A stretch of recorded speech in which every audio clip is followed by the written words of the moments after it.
Bismillahirrahmanirrahim. Assalamualaikum warahmatullahi wabarakatuh. Waalaikumsalam warahmatullahi wabarakatuh. Para pemirsa dan sahabat beriman dimanapun berada, alhamdulillah kita berjumpa lagi di Ustadz Danu Official Channel. Semoga kita selalu dalam lindungan Allah Subhanahu wa Ta'ala. Amin. Baiklah para pemirsa, di video kali ini kita akan ngaji lagi bersama guru kita Pak Ustadz Danu yang sudah hadir di sini bersama kami. Assalamualaikum Pak Ustadz. Waalaikumsalam warahmatullahi. Amin. Assalamualaikum Bang J. Waalaikumsalam Pak Tung. Alhamdulillah. Para pemirsa dan sahabat beriman dimanapun berada, kita akan ngaji kali ini tentang satu hal yang sering sekali terjadi sendiri maupun di keluarga kita. Kadang-kadang kita hendak melakukan satu aktivitas misalnya seperti itu terkendala karena ada yang sakit misalnya seperti itu di tangan maupun di kaki. Nah Pak Ustadz, izin kami mau bertanya, ketika misalnya ini Pak Ustadz ya hendak jogging atau ini, kadang-kadang rasa sakit seperti di lutut atau di telapak, yang sering itu di lutut Pak Ustadz, seperti cekot-cekot seperti gitu ya, padahal Dengkul atau lutut? sama ya? Lutut sama dengkul lah kira-kira gitu ya. Padahal asam urat normal gitu. Nah kami mohon petunjuk kira-kira secara akhlak apa yang menyebabkan sakit tersebut Pak Ustaz. Iya, bismillahirrahmanirrahim. Assalamualaikum warahmatullahi wabarakatuh. Waalaikumsalam warahmatullahi wabarakatuh. Amin ya rabbal alamin. Alhamdulillah. Insya Allah yang selama ini sering saya tangani yaitu lutut sakit cekot-cekot sampai jalan itu kesakitan ya, susah, sakit cekot-cekot, kemeng dan sebagainya, atau bahasa kerennya osteoporosis barangkali, atau tulang kropos ya, atau osteoartritis umpamanya, saya nggak tahu lah ya, tapi intinya kurang lebihnya di situ lutut yang sakit itu. Nah, memang kalau di dokter biasanya disuntik karena memang di situ diceritakan kalau pelumasnya habis, jadi aus sehingga tulang ketemu tulang, gesekannya ya seperti itu. Jadi kalau yang saya amati sih bisa ya menganalisa seperti itu ya. Ada beberapa pasien yang sudah disuntik enak dingin katanya, tapi habis itu nanti sakit lagi. Ada masa kerjanya ya. Wallahu a'lam ya, tapi nanti disuntik lagi, akhirnya 3 kali suntik mikir ini kenapa ini kan itu. Berarti bukan masalah tulangnya yang kropos atau cairannya yang kurang gitu. Kalau tulang kropos biasanya suruh minum obat untuk penambah tulang itu ya. Apa kalsium kan? Kalsium penguat. Jadi insya Allah yang berhubungan dengan sakit pada lutut yang cekot-cekot ini ya, itu insya Allah berhubungan akhlaknya itu begini. Cara menganalisa saya berikan pada sedulur beriman semuanya. Cara menganalisa itu mana yang sakit, kanan apa kiri, kan gitu ya.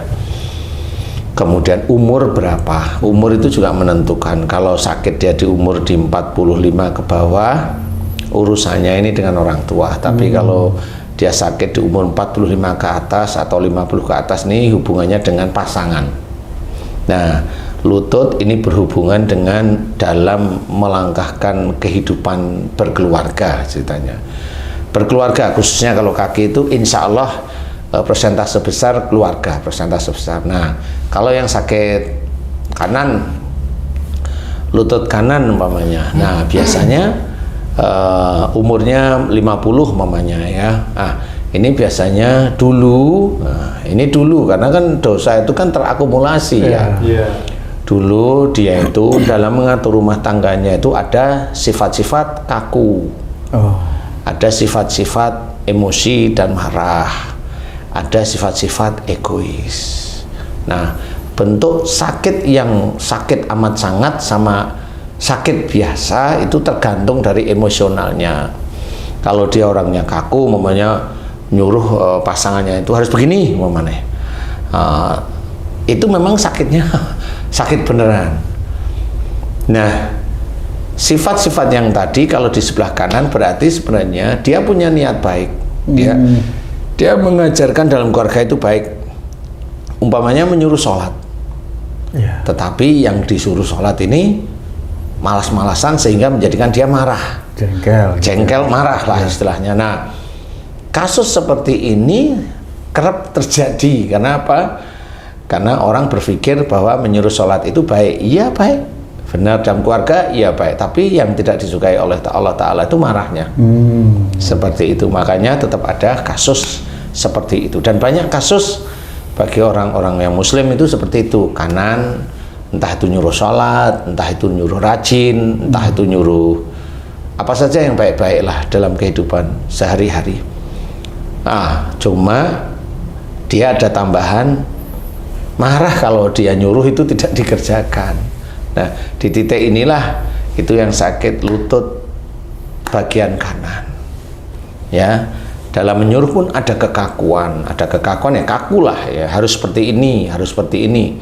Kemudian ada emosi, jelas pada saat dia menyuruh itu ada tingkatan emosi. Kemudian pada saat yang disuruh nggak ngerjain, dia ada marah. Kemudian apa yang dia suruh karena itu berulang-ulang, tidak cuma masalah itu saja, masalah apapun dia harus, berarti ada unsur egoisnya.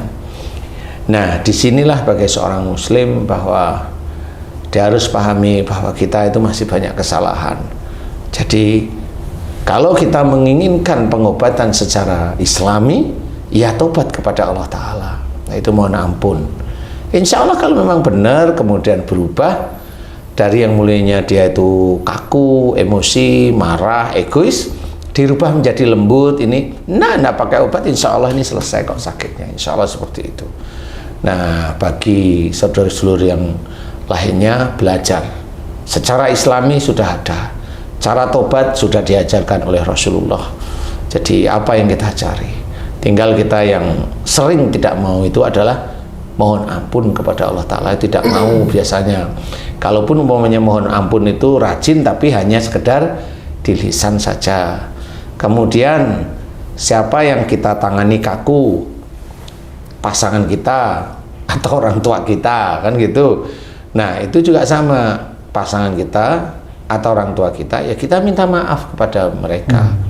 Minta maaf kalau memang selama ini dalam mengatur rumah tangga ada kekakuan, ada emosi, ada marah, ada egois, seperti itu. Nanti habis itu minta maaf, biasanya berkurang kok sebenarnya. Insya Allah berkurang. Kemudian ulangi minta maaf itu setiap hari. Kemudian diskusi dengan pasangan. Nanti kalau saya kaku, emosi, egois, marah, tolong diingatkan. Nah, itu keluarga baik itu seperti itu. Bukan pada waktu kaku, emosi, marah, malah mencucu, ninggalin gitu. Itu ada yang kayak kebanyakan gitu, begitu kejadian itu kadang-kadang. Malas dengerin. Iya, malas dengerin. Ya, kadang malah dibantah gitu. Misalnya saya nyuruh, yuk, bawa kamu duluan mandi. Kau aja yang duluan, kan kau cepet lah. Aduh, itu kadang-kadang ya bikin jengkel jadinya. Iya, nah itu tinggal nanti gantian aja.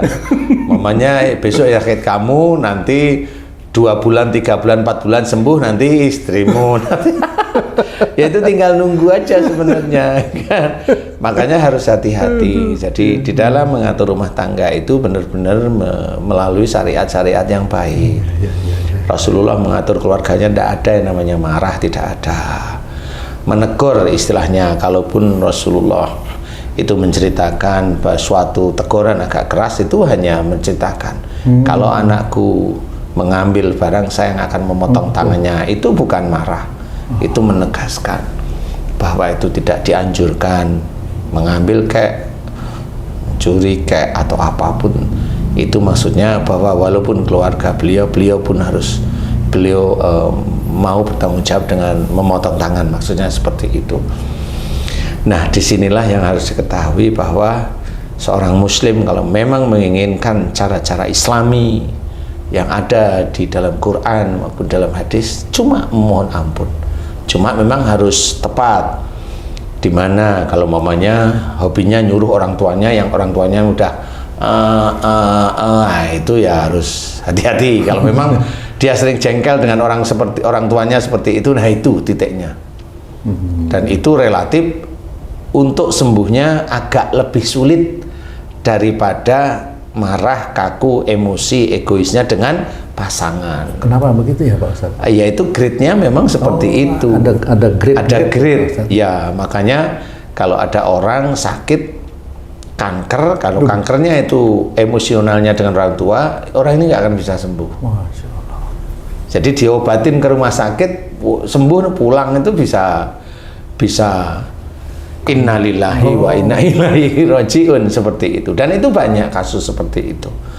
Jadi jangan main-main bahwa dengan orang tua kita tetap harus hormat.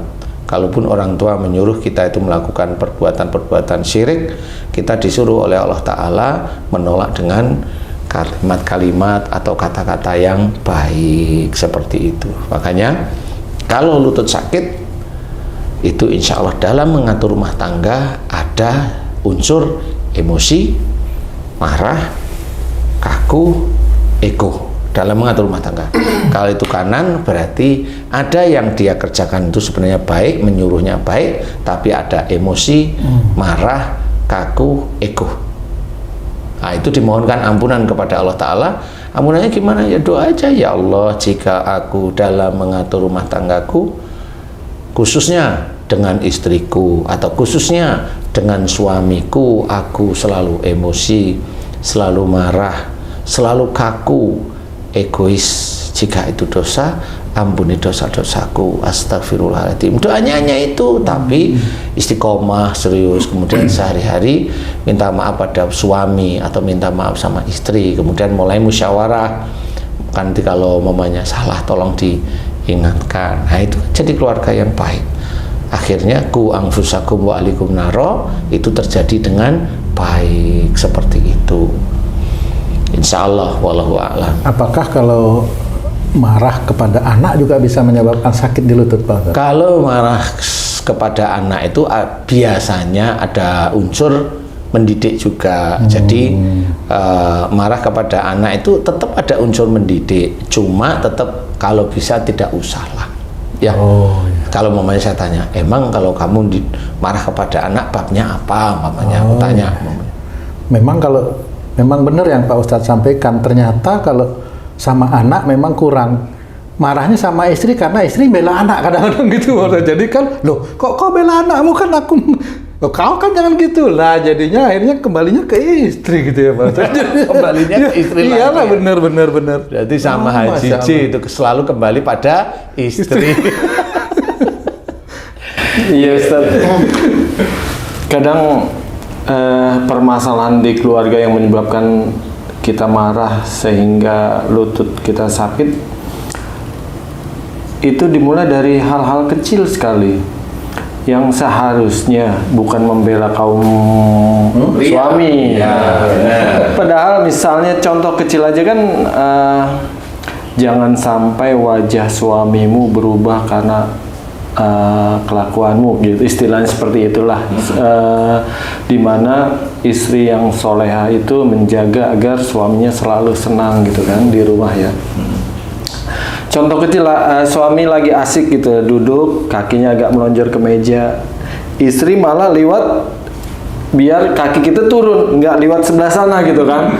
Aduh, nih orang nih bukan liwat sana, kenapa sih sampai kaki diturunin gitu kan, jadi agak ganggu. Padahal itu adalah hal kecil yang menjadi pahala kalau istri ini tahu, oh iya kalau suami saya ini dia akan terganggu, dia muter. Atau saat mau mandi, aduh mau naik susah nih, tolong ambilin. Nah, anduk minta diambilin kan gitu kan. Siapa yang minta itu? Istrinya nih misalnya. Ya. Diambilin. Padahal kalau dia ngambil sendiri pahalanya itu besar gitu loh. Untuk kebutuhan dia sendiri kan, tidak mengganggu suami. Menyusahkan pasangan. Nah, seperti itu. Ini bukan bela suami nih Ustaz. Iya. Cuman Bela istri ya. cuman bagaimana istri ini mendapat pahala yang penuh di dalam rumah tangga, tidak capek-capek jalan jauh ke pengajian kemana-kemana untuk dapetin pahala. Padahal di rumah sendiri itu sangat banyak pahala yang besar yang harus dia dapatkan kalau dia paham. Yeah. Nah, itu gimana caranya menumbuhkan itu, Ustaz? Jadi sebenarnya harus diberi pengertian juga bahwa ikut kajian itu boleh. Istilahnya kalau di kita itu wajiblah kajian. Tetapi pahalanya kalau dibandingkan dengan membantu keluarga mengerjakan kewajibannya sebagai istri dalam keluarga, itu malah lebih besar daripada kajian. Kenapa? Kajian itu kan hanya mendengarkan, betul ya? Betul. Di mendengarkan itu hanya tahu ilmunya, tahu aja ilmunya, betul ya? Belum lagi nanti di dalam kajian itu ada ngejek, ada ngobrol, ada ini, pokoknya jadi carut marut. Nah, di situ kalau seseorang dalam kajian itu hanya mendapatkan ilmu tetapi belum dikerjakan, ya itu belum berpahala. Kalau hanya mendengarkan. Apalagi seringnya cerita bahwa saya sering datang kajian, akhirnya kan ujub riyaknya kan muncul terus menerus. Itu selesai. Nah, kalau di dalam rumah tangga, disinilah harus dikasih tahu bahwa pahala yang cukup besar itu ya memang mengerjakan aktivitas atau kewajiban-kewajiban si istri itu, yaitu di dalam keluarga, membantu suami mengerjakan aktivitas keluarga sehari-hari. Nah, ini memang berpahala daripada hanya datang kemudian pulang tidak membawa apa-apa. Tapi kalau ngerjain sesuatu di rumah, insya Allah kalau itu diawali dengan bismillah, ya insya Allah itu berpahala. Nah, rata-rata biasanya para istri itu tidak diberikan pengertian seperti itu sehingga istrinya itu mikir kalau pengajian itu berpahala. Tapi ya kita belum tahu juga, bisa aja istri itu datang pengajian karena lari dari tanggung jawab. Kan bisa aja, Macam-macam ya? kan macam-macam. Iya kan, macam-macam Ji. Jadi nggak bisa disalahin. Ada yang sebenarnya ada sebenarnya. Jadi ya nggak menutup kemungkinan memang seperti itu, sehingga lah pengajian aja dah di rumah sumpek. Kan dia kabur sebenarnya. Bukan berarti dia mau cari pahalanya. Enggak, walaupun di pengajian ada ilmu yang masuk, benar. Tapi itu yang masuk pun belum tentu itu dikerjakan, karena pengajian kan macam-macam ya. Ada yang bercanda mulu, ya sudah nggak dapat apa-apa. Ada yang pengajiannya si istri itu udah, oh itu sudah biasa, aja nggak mau dengerin sebenarnya. Iya. Relatif datang ke pengajian itu hanya kayak silaturahim aja antar jamaah atau taklim seperti itu. Jadi yang lebih besar pahalanya itu yang mengerjakan kewajibannya dalam rumah tangga. Dikasih tahu seperti itu, mamanya istrinya Haji C, ya kasih tahu yang baik. Mamanya istri mutung, ya kasih tahu yang baik. Mengerjakan pekerjaan rumah tangga, iya itu kerjain apa? Kerjain aja semuanya. Kalau memang ada mbak-mbak di rumah boleh, jadi nanti istri ya bukan terus akhirnya leyeh-leyeh di rumah, kan nggak juga seperti itu. Bagian besar waktunya leyeh-leyeh nonton drakor sambil duduk gitu Pak Ustadz. Wah, kalau itu bos beneran. sambil nunggu datangnya keuntungan. Maaf Pak Ustadz, kalau kayak tadi ya, yang ibu-ibu yang kajian terus meninggalkan ini, apa itu bisa juga menyebabkan sakit di lutut beliau itu seperti itu Pak Ustadz? Ya kan sama aja, kalau kajian kan hanya diem aja. Tapi kalau dia sehari-hari di rumah tuh ayel-ayelan sama suami, ya kan tetap nanti sama. Si istri dikasih tahu susah, suami juga susah. Akhirnya kan suami istri dua-duanya itu punya kesalahan di hadapan Allah Ta'ala, yang nanti juga di yaumul hisab nanti saling menjadi saksi. Menjadi saksi. Ya, jadi saling menjadi saksi. Kenapa kamu lakukan itu? Karena istri saya. Nanti istrinya ada. Kenapa kamu? Karena suami saya. Gitu. Jadi intinya adalah itu saling menjadi saksi. Nah, kalau ini tidak selesai dengan syariat Islam, dua-duanya masuk neraka. Kalau memang kalau ditimbang, dihisab oleh Allah Ta'ala kurang, karena apa? Lah, ribut itu kan lebih dari 5 menit biasanya. Ya kan suami istri itu kalau ribut itu lebih dari 5 menit malah. Sampai mau tidur malah. Sampai mau tidur lah, itu kan bisa menghabiskan pahala sholatnya kalau ditimbang, karena memang nggak boleh sebenarnya. Diamnya bisa 3 hari itu. Diamnya bisa 3 hari, sampai sariawan katanya ya. Saya tanyain kenapa kamu diem sampai seminggu, bukan masalah diem, aku sariawan jadi nggak bisa ngomong gitu. Jadi intinya harus belajar, jangan, dalam keluarga inilah yang paling utama ya. Kompleks ya Pak Ustadz permasalahan itu jadinya. Kompleks Iya. ya.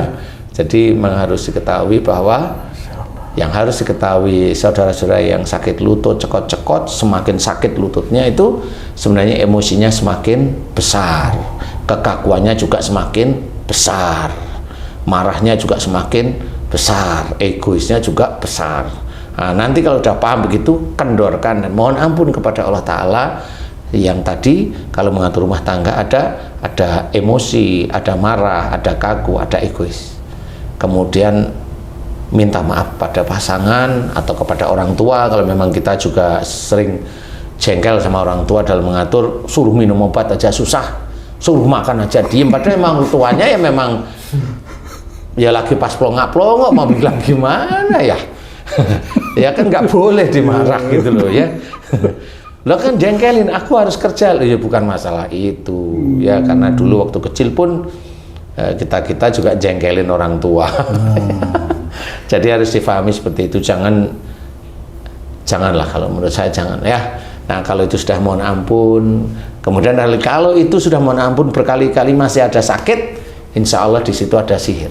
Insya Allah ya ini ya, bukan bisa ditebak ya, insya Allah itu ada sihir biasanya. Ada sihir, ada macam-macam, ada ilmu yang dia pegang sendiri. Karena di sini itu memang ilmu itu dikuasai oleh Allah Ta'ala sehingga menjadi sakit. Seperti itu. Akhirnya juga termasuk berat. Habis kajian terus mau bangun itu kan kakinya berat sekali, jalan susah. Nah itu ya mirip-mirip lah seperti itu. Mudah-mudahan seluruh beriman paham lah. Insya Allah ya. Wallahu a'lam. Alhamdulillah. Terima kasih banyak penjelasannya Pak Ustadz. Para pemirsa dan sahabat beriman dimanapun berada, demikian tadi penjelasan dari guru kita Pak Ustadz Danu tentang lutut yang sakit cekot-cekot, bagaimana beliau memberikan analisa dan solusi kepada kita semua. Mudah-mudahan kita bisa memahami dan menjalankan bagi saudara-saudara yang sakit, atau tidak perlu nunggu sakit dulu ya. Mudah-mudahan kita semua bisa menjalankan apa yang disampaikan guru kita semua Pak Ustadz Danu, termasuk kita yang ada di sini Haji. Para pemirsa dan sahabat beriman, saya undur diri. Kita sampai jumpa lagi di video kami yang lain. Jika ada kata-kata kami yang salah dan kurang berkenan, kami mohon maaf. Wassalamualaikum warahmatullahi wabarakatuh. Waalaikumsalam warahmatullahi wabarakatuh. Alhamdulillah.